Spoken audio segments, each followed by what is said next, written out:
Ce jeudi 9 mai 2024 marque un tournant dans l'histoire de Camille Combal. L'animateur vedette va être porteur de la flamme. Sur Instagram, il a dévoilé en story être dans la plus grande appréhension. Il s'inquiète de commettre une bourde. Le Belém, majestueux voilier, a accosté à Marseille ce mercredi 8 mai après une épopée de 12 jours depuis Athènes, transportant avec lui la flamme olympique de Paris 2024.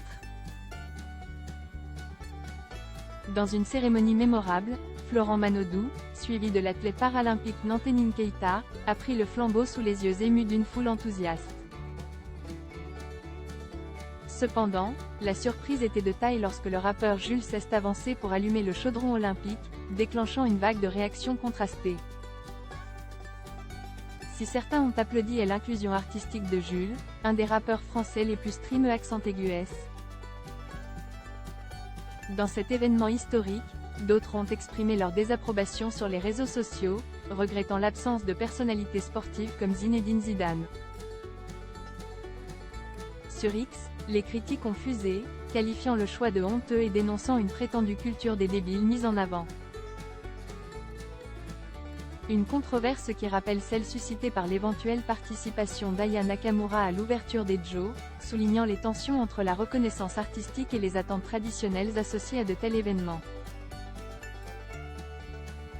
Camille Combal, face à la peur de tomber. Malgré les critiques, la flamme olympique s'apprête à poursuivre son périple afin de rejoindre la capitale. Parmi les prochains porteurs de flamme, il y a Cyprien Sarrazin, skieur alpin français. Ce dernier est le prochain sur la liste à quitter Marseille. Il transmettra le flambeau à un célèbre animateur de TF1, Camille Combal. Oui, le présentateur fait également partie de la longue liste des porteurs de la flamme. Un honneur, mais aussi une lourde pression, explique-t-il ce jeudi 9 mai 2024 en story Instagram, peu de temps avant de l'avoir en main. Ouah, je vais porter la flamme. Je croyais que ça allait, mais en fait maintenant je stresse, confie-t-il. Parce que l'humour aide à décompresser, il ajoute que dans les vestiaires, il y a un gars de la sécu qui s'assure que tu ne mets pas ton polo à l'envers. Ce qui peut m'arriver, s'amuse l'animateur. Ce qui l'inquiète tout particulièrement? Là je me dis, je trébuche, n'importe quoi, je suis un mème jusqu'à la fin de ma vie. Il s'est ensuite filmé aux côtés de Cyprien Sarrazin, confiant qu'il est son idole et qu'il ne pouvait pas rêver mieux comme passeur de flammes. Je suis en pression, conclut-il néanmoins.